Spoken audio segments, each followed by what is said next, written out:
Funny. While he was yo, this is real. This nigga is Fat Diddy. While he was masturbating, defendant Cartagena started spanking TA on his buttocks while screaming, "Harder, TA! Harder! Harder, TA! Harder! Harder, TA!"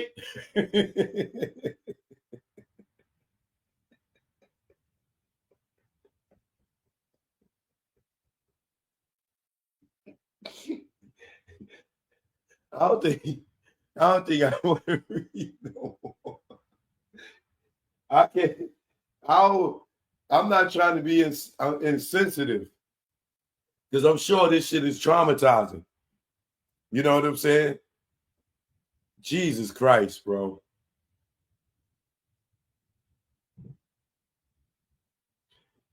I'll tell you, my shit would have went. Soon as that nigga smacked my ass, then nigga I would have grabbed a lamp and been like, "Bang! Fuck is you doing, nigga? Like you crazy? You nigga spanking his ass, telling him harder."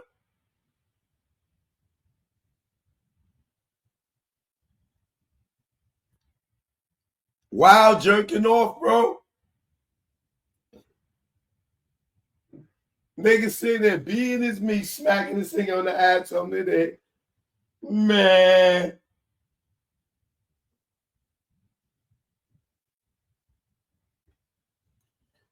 Whew. Please let that be the last one. Please, I cannot go for another one. As in the United States versus Ray, 2022 U.S.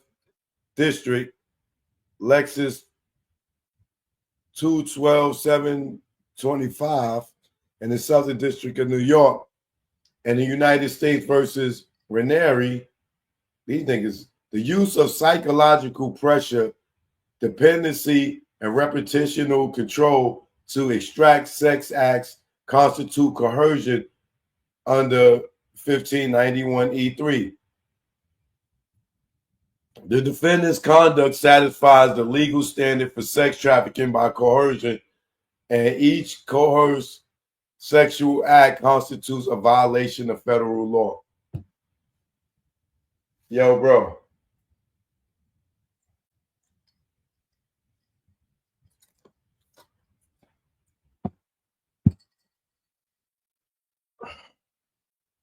This is why you can't have a nigga like Cuban Links in here right now.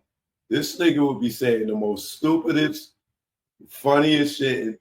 And oh my God.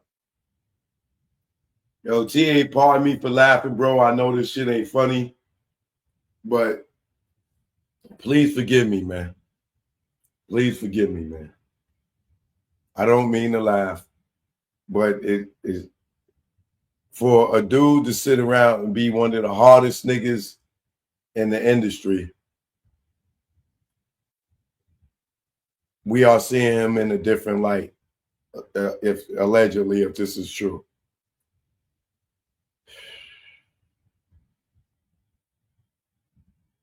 Wow. Wow. Venture, liability, and pattern based on enterprise.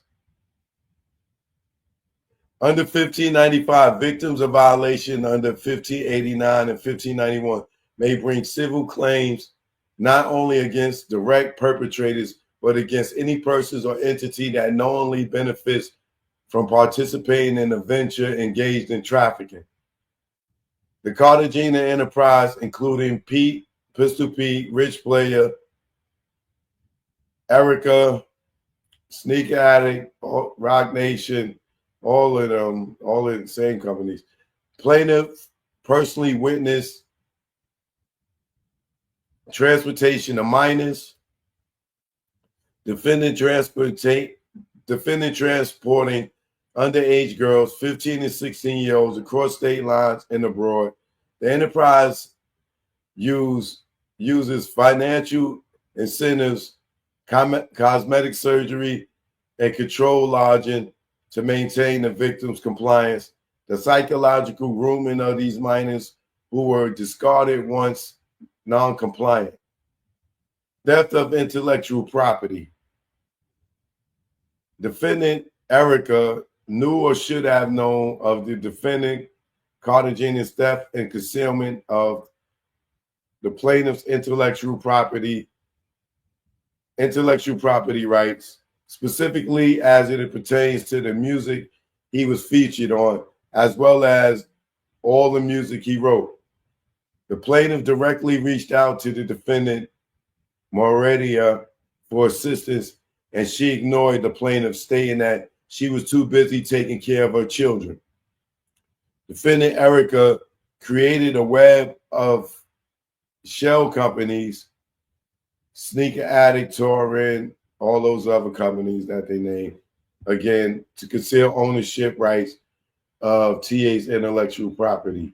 Theft of wages and services. Defendants, Sneaker Addict, Torrent. Yo, I can't get this image out of my head, bro. Defendants, Sneaker Addict, Touring LLC and Rock Nation LLC knew the plaintiff was entitled to receive $30,000 per show during the 2017 All the Way Up tour. According to a former employee of Rock Nation who managed the plaintiff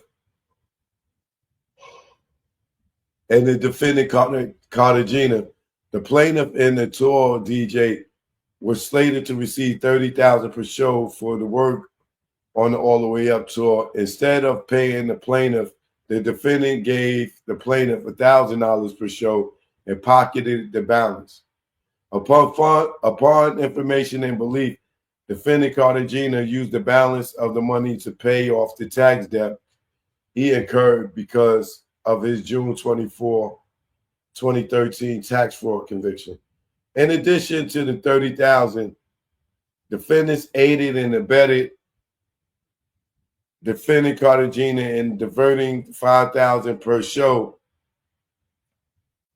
The plaintiff was contractually obligated to receive only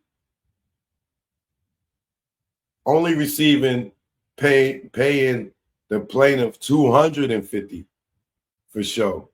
Damn. So he's supposed to get $5,000 and only got $250.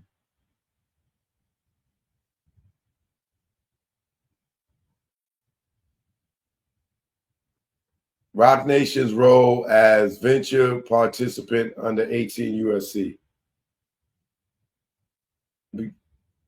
Same thing. I'm not going through this whole Rock Nation thing.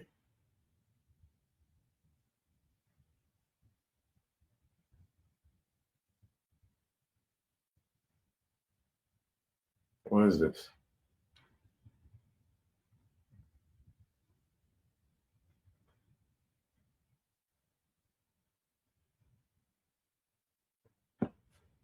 So they got a check, a personal and check information.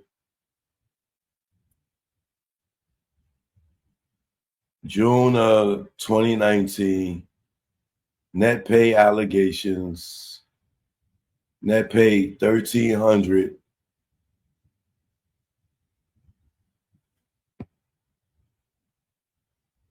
Year to date, 14,000. What do we see here? The total withholdings. I guess this one is, fake pay stuff. Oh, shit. Knowingly deprived the plaintiff of employee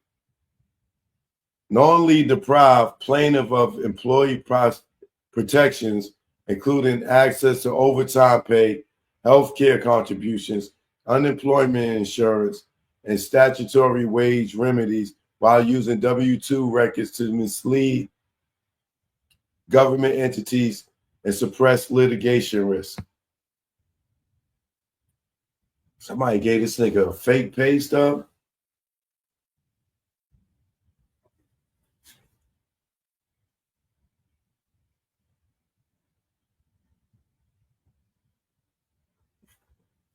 Obscure the true natures of the plaintiff's employee status, creating legal ambiguity that enable the enterprise to coerce continued labor through threats of economic ruin and professional isolation, satisfying the definition of serious harm under 18 U.S.C. Willfully refuse to investigate internal complaints and financial discrepancies despite having the authority to correct course, thus ratifying the forced labor system maintained by the enterprise. Supported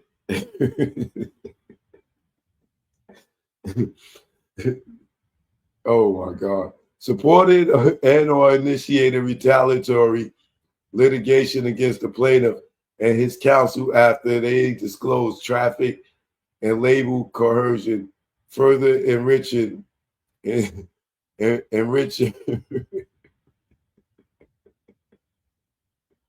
I'm sorry. I'm sorry. I'm sorry, y'all. This is I'm so sorry, y'all. I still can't get back past the goddamn nuts touching and the ass smacking. Wait a minute. It is yo yo Cuban Link, are you still in here? Cuban Link, are you still in here? Say something in the chat, man. Because I got to bring you on. I got a question for you. Because you was around during Triz days. I want to know if you ever been smacked in the ass, Cuban. Where you at?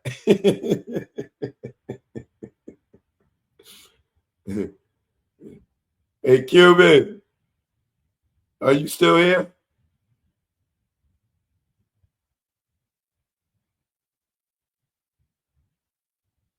They said Cuban ran when he seen them allegations. Cuban, you still here?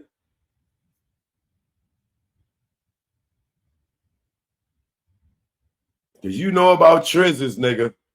You was around during them Triz days. I need to know if you... Cuban, where you at, man? Cuban, you still here? Cuban, I want to know if you've been smacked on your ass, Cuban.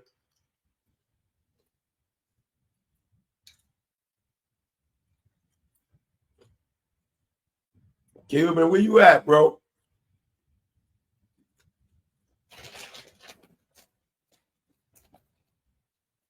Cuban.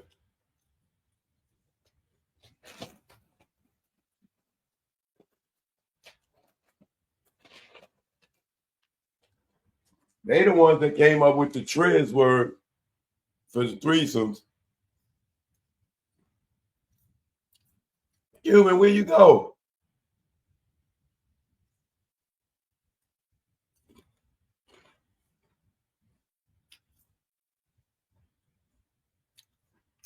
Oh, don't come on, Cuban.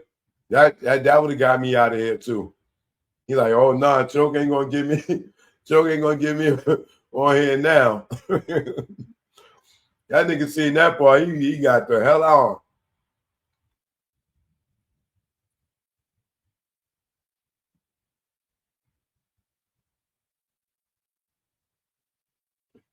I gotta skip through some of this.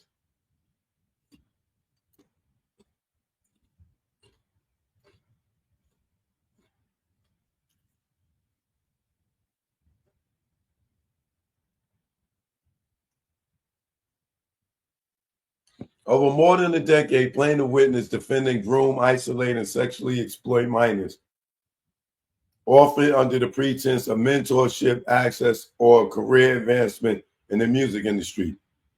These minors were transported across state and national borders by or at the defendant's direction. The defendant exercised control over their lodging, finances, movements, and sexual ability, creating a coercive dynamic in which continued access and survival were conditioned on compliance. If y'all think this is not going criminal, you are out of your goddamn mind. If they could just prove half of this.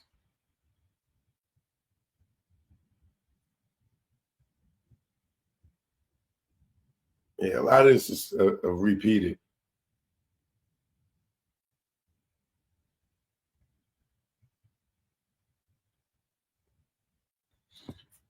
As a direct and proximate result of the defendant's violations, the plaintiff suffered over $610,000 in unpaid wages and withheld per diem, loss of authorship credit, royalties, and backed-in publishing revenue, severe emotional distress, including symptoms of PTSD, depression, and anxiety. I would definitely have PTSD if my nuts rubbed against this nigga. I would never forget that. Oh, I'll probably remember that shit every time I piss. Reputational harm and career sabotage from systematic erasure and corrosion.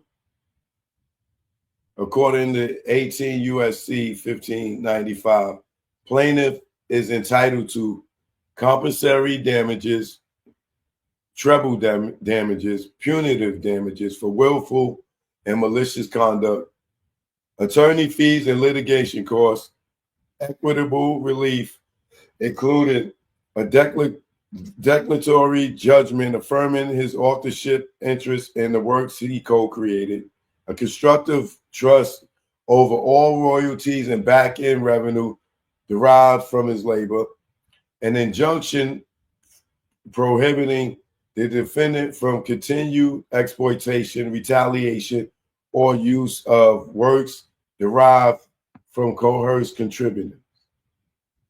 contributions.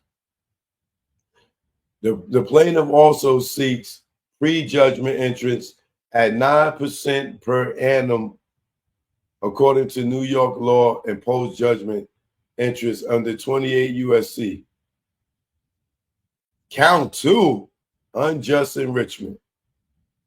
The legal standard: the defendant was enriched at the plaintiff's expense, and it would be against equity and good conscience to permit the defendant to retain the benefit. The claim does not require the existence of a contract, but may be grounded in equity where one party has benefited at another's expense under the circumstances that demand restitution. See George Malone and Company, Inc. They got a bunch of case laws in here.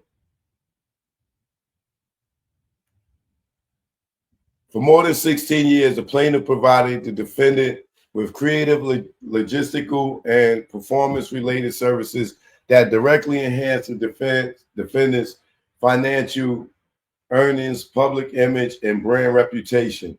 These services included songwriting, co-authorship, and vocal performance at least 18 commercially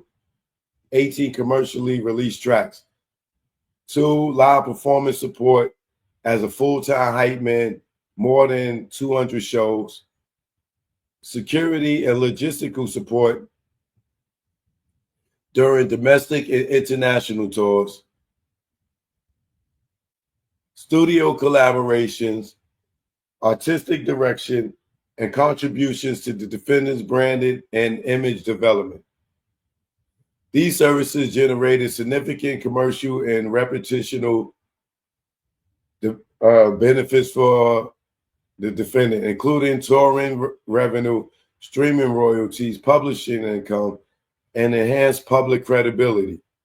Despite this, the defendant compensated plaintiff only marginally, typically $250 per show, and intentionally withheld back-end compensation, royalty shares, and public credit. The defendant received the direct economic benefits from these services, including revenue from digital streams, physical sales, and licensing of plaintiff's uncredited music. Tour income supported by plaintiffs' live performance contributions, publishing advances, and royalties from work from works authorized by co-authorized by plaintiff. The commercial and brand value derived from plaintiff's labor and on stage persona.